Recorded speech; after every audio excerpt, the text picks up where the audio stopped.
Iran के एक कदीम किले में एक जालिम मलका हुकूमत करती थी।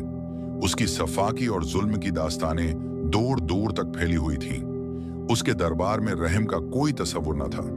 जो भी उसके हुक्म से इनकार करता या नाफरमानी करता, उसे एक खौफनाक चीर फाड़ देने वाले खंजीर के आगे डाल दिया जाता।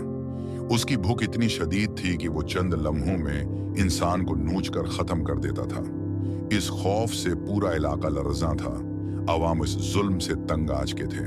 वो बेबस होकर सुल्तान सलाहुद्दीन अय्यूबी के दरबार में फरियाद लेकर पहुंचे। उन्होंने सुल्तान को मलका के जुल्म की कहानी सुनाई।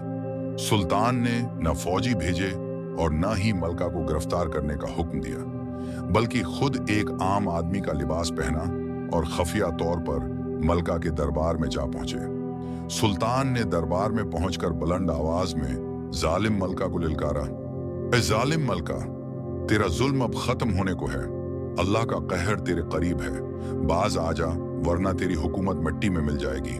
मलका, जो खुद को नाकाबिल शिकस्त समझती थी, उस ललकार पर कहकहा लगाकर बोली, तुम जैसा आम आदमी मुझे धमकाने आया है।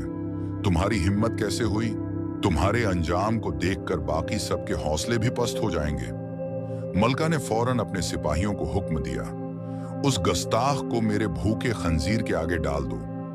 सिपाही सुल्तान को पकड़कर खंजीर के पंजरे के सामने ले आए। वहां मौजूद हर शख्स दिल थाम कर यह मंजर देख रहा था। जैसे ही खंजीर का पंजरा खोला गया, सबके रोंगटे खड़े हो गए, क्योंकि खंजीर ने सुल्तान पर हमला करने के बजाय सुल्तान के कदमों में सर झुका दिया। वो बिफरा हुआ जानवर अब एक मासूम भीड़ की तरह सिर झुकाए सुल्तान के कदमों को सौंग रहा था। मलका की आंखें हैरत से फटी की फटी रह गईं। दरबार में सन्नाटा छा गया। सुल्तान ने अपनी दाढ़ी पर हाथ फेरा और बुलंद आवाज में कहा, यह खुदा की कुदरत है। जालिम का गुरूर मिट्टी में मिलने का वक्त आ गया है। मलका, जो अब तक खुद को नाअबल तस्खीर समझ रही थी, अपने तख्त पर कांपती हुई खड़ी हो गई। दरबारियों की आंखों में आंसू थे। सब समझ गए कि सुल्तान सिर्फ एक बादशाह नहीं, बल्कि हक का नुमाइंदा है। मलका ने घबरा कर भागने की कोशिश की, लेकिन उसके अपने ही हाथ में थे। सिपाहियों ने उसे गिरफ्तार कर लिया। लोगों ने सुख का सांस लिया।